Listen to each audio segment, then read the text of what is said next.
Our next guest was previously elected to 4 terms as the representative of Kansas's 4th Congressional District.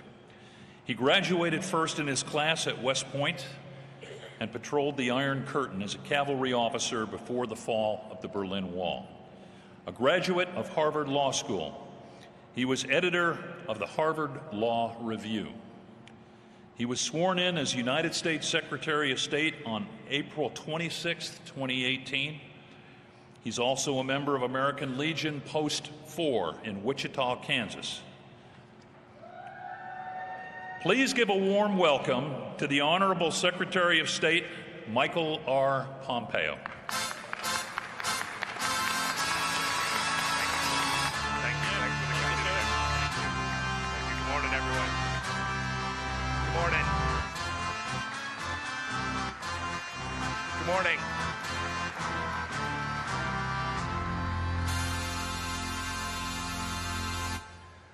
Good morning.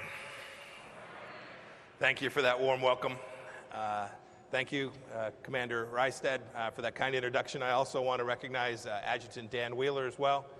Thank you all very much for having me here today. This is pretty special for me. As a former soldier myself, it's great to be meeting with you all here in the heartland, in this very special place at your national convention. And as a Kansan, I'd be remiss if I didn't acknowledge my state's rich history contributing to the Legion. No less than 15 Kansas troops attended the founding Legion event in France. The American Legion Department of Kansas can claim a president, Dwight Eisenhower, 3 national commanders, and a singular American hero, Senator Bob Dole.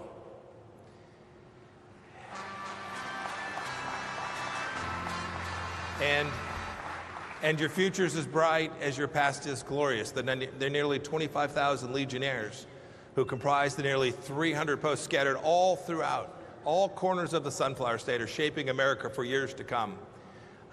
And it's a peerless passion for service. I want to thank you. I think I figured out where Kansas is. As a proud member of Post 4, I'm still paying my dues and I missed steak night. You know, I'm proud of that service. I'm proud of the fact that I'm a member for a lot of reasons. It's because this is an enormously great organization. What it's done over the last 100 years to stand up for America's freedom and some of the core pillars of American life, the things that I work on every day as an American diplomat. You helped the Boy Scouts get going in 1919 and have supported them ever since. You lobbied for the creation of what would become the Department of Veterans Affairs. You pushed for the GI Bill during World War II. And I know younger vets are grateful to you for pushing for an even better GI Bill after 9/11. And not too long ago, you were a force behind President Trump's signing to make sure that veterans are cared for. And when they're cared for, those who are doing that work are held accountable. You should be very proud of that accomplishment. It's very simple. You have contributed mightily to proud American achievements. By doing so, your organization, each of you as individuals is a proud American achievement unto itself. In fact, America itself, the idea of America and her promise is at the core of everything that you do. And I want to talk about that today because it's the preamble to your organization's constitution that says, quote, to foster and perpetuate a 100% Americanism, end of quote. As the Chicago Tribune reported back in 1919, Legionnaires adopted that very language unanimously and spontaneously as the watchword of this organization. And America is pretty darn important to you, as it is to me. And I want to tell you why, and I want to talk about Americanism today. I want to talk about what it means.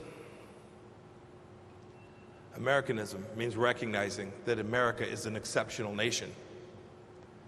We're the first nation founded on an idea that government's proper purpose is to protect unalienable rights for each and every human being. And Americanism means our love of individual liberty and human dignity sets us apart. It's not that these principles are unique to us, but we've shown a singular determination and courage in realizing them. Americanism in your founding and our founding means pride in our recipe to create human flourishing, the rule of law, representative government, property rights, things that we sometimes take for granted. As I travel around the world, I know that we should not. And of course, too, here in America, we cherish our right to bear arms. Whenever I talk about the Second Amendment, my wife reminds me of two things. One, she has a concealed permit carry, and two, that she's better at it than I am. Americanism, too, means confidence in America's unique role in the world. I see that as America's most senior diplomat. It's guided by our founders' vision. So I'm honored to come before an audience that isn't going to get squeamish when I tell you that Americanism is something we must be proud of each and every day. You all know this. You all know this when you served. You felt it. You heard it. You saw it. You felt it, and so did I. Picture this. It's about 3:45 a.m. It's winter in a place called Bad Bernick, West Germany. It's winter time. It's cold. The phone rings. Second Lieutenant Pompeo grabs his gear. He runs to his car in what had to be below zero weather and drives like a bat out of hell towards headquarters. I mustered with B Troop, 1st Squadron, 2nd Armored Cavalry Regiment. Of course, as I'm driving to post, the questions race. Are we ready? Has the Soviet Union decided to move west? Or more likely, is this just a drill? It's got to be a drill, right? It was a tense moment, making sure my team was ready. But whether it was a drill or the real deal, my platoon was gonna do well. We knew exactly our team's mission. I knew when I arrived, I knew Staff Sergeant Naborowski would be there, ensuring that every tank headed straight to the quick reaction site to pick up its full basic load. I knew that my driver, an 18-year-old from Mississippi, would have made sure we had a full load of fuel and every bullet we could find. 1,000 tasks, all fully choreographed and endlessly drilled. American lethality, ready to move to battle positions along the East German border that frankly we could have found in our sleep. We had practiced so much. And here's what's remarkable about that. You all know this. What's remarkable is that none of us in that platoon were constitutional scholars. None of us were professors. None of us were politicians, at least not then. We were 18, we were 22, we were 25. Staff Sergeant Naborowski might have been in his 30s. But we all, you all, in some piece of our warrior souls knew that we were serving because Americanism is great. Because Americanism is something worth defending. And that because we knew that Americanism is something we must be proud of.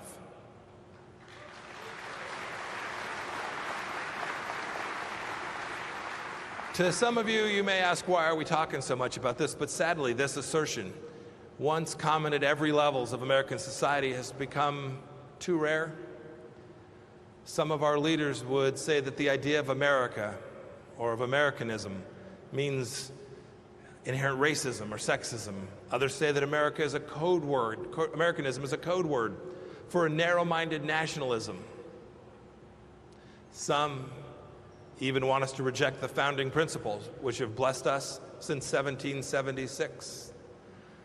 They want to substitute our founders' words for something else.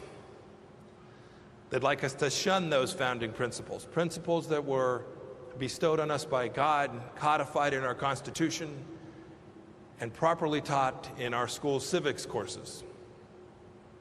They want us to reject the very ideas that are central to understanding our nation's exceptionalism and indeed its greatness. That can't happen, and I'm counting on you all to help me make sure that that never happens.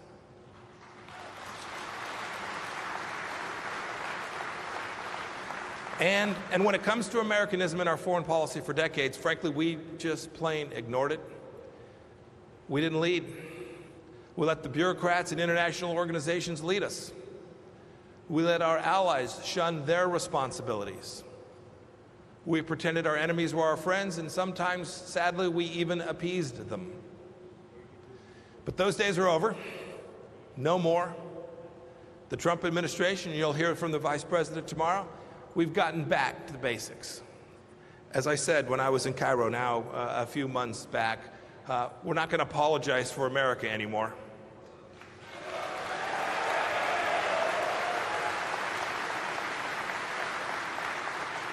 No, Americanism is something that we must be proud of. We're putting it at the center of our foreign policy. Every one of my diplomats all across the world knows it and is delivering it. It's simple. Look, at its core, it means honoring principles and returning to a foreign policy that had the vision of our founders at its very center. I talked about this idea in a speech I gave out in California. Yeah, that's George Washington had it right. He counseled us against inveterate antipathies, against particular nations and passionate attachments to others. He wanted us to look at the world dispassionately, for us to see it as it is, for what it really is. Americanism, it means telling the truth about the challenges we face. Look, this administration didn't pretend that the Islamic Republic of Iran was a responsible actor in the Middle East. We called out China's bad behavior on trade and on national security. We recognized that North Korea's rogue behavior could not be ignored. Those are at the center. These are at the core of America's founding principles, because Americanism means standing up for our principles, for the American people, and supporting our unalienable rights wherever we go. It's the same principles that we found, too, in our Declaration of Independence. I've watched us wander from these principles, and so I've taken a number of actions with President Trump's support. I've launched a commission on unalienable rights to ensure that human rights policy around the world is grounding in basic American founding principles.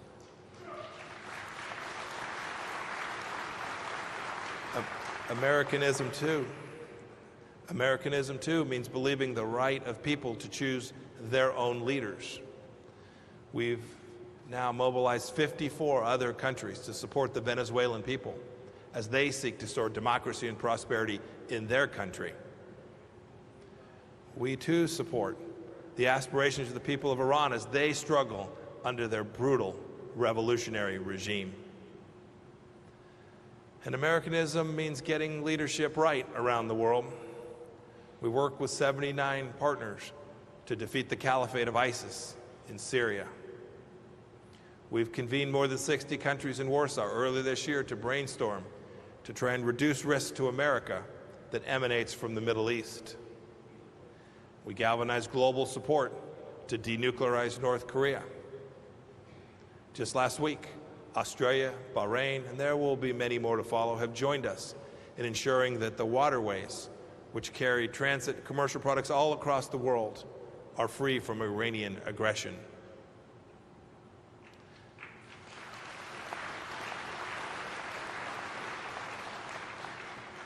You know, Americanism means taking care of our own. We've stopped international courts. We've stopped international courts from prosecuting our service members. We've brought,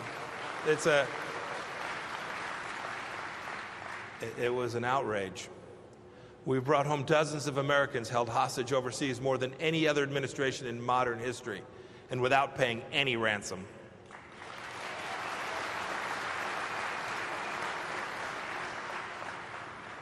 We've used diplomacy to guard our borders from illegal immigration. And speaking of taking care of our own, that includes those who gave all in combat as well. President Trump's Singapore summit with Chairman Kim produced the single largest return of service members remains from North Korea in decades. 55 boxes of great Americans. Their families and their souls are now home together. I know the significance of this to you, and the Trump administration is committed to making sure that every last American soldier buried on Korean soil comes home, and comes home soon.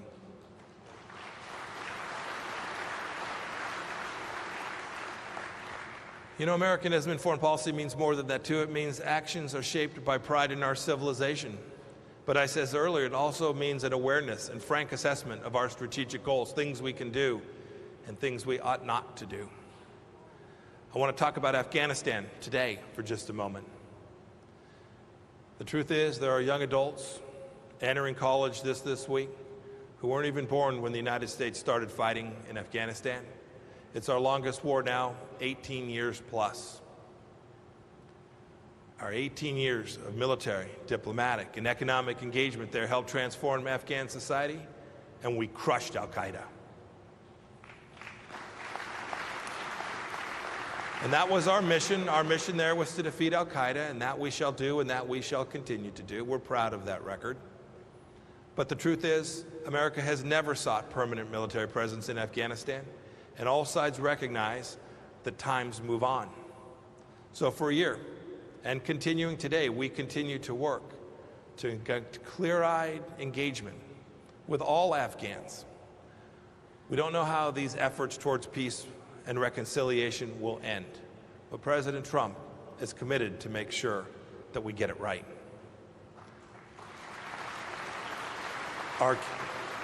His clear guidance to me and to my military colleagues is this: we want to get our folks home as fast and in as large numbers as we can, and we want to make sure that never again is terror struck on the United States from that soil. I believe we can and will accomplish both of these, and we will honor your labors and your sacrifices in this fight.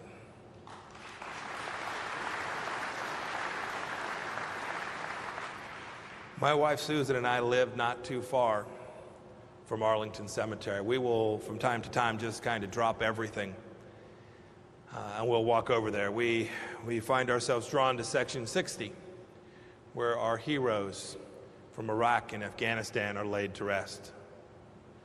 Those brave souls gave all for you and for me and for my family and for this country. They were the young ones who knew that Americanism is good.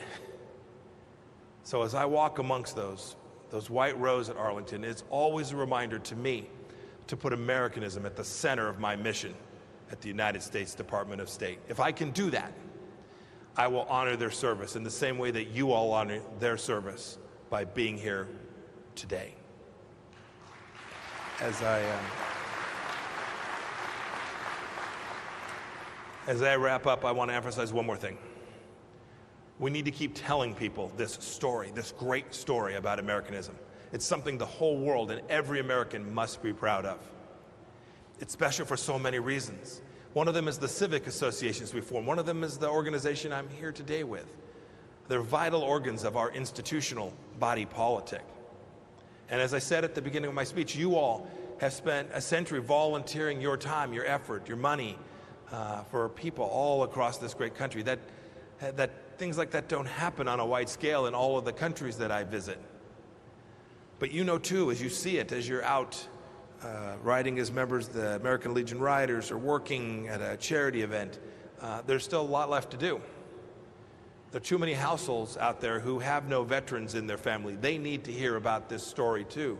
Tell it. Keep doing this. Keep doing what you're doing. Keep helping each other through hard times. Keep supporting our veterans who come home, helping them with their career, their family, their education, their health needs, and so much more in the ways that you always have, and I know you will. There is, as we say in Kansas, no place like home. Help them make sure they return properly.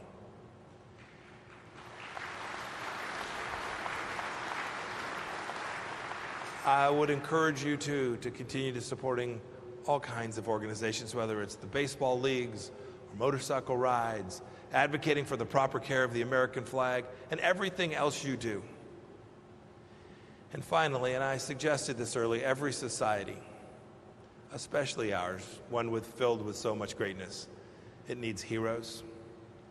Tell young people your stories and the stories of others who served alongside of you. Because the only way that the next generation will be proud of Americanism is if we proudly teach it to them and we pass it along. Thank you for what you do. May God bless the American Legion, May God bless all of our veterans, and may God bless these great United States of America. Thank you all.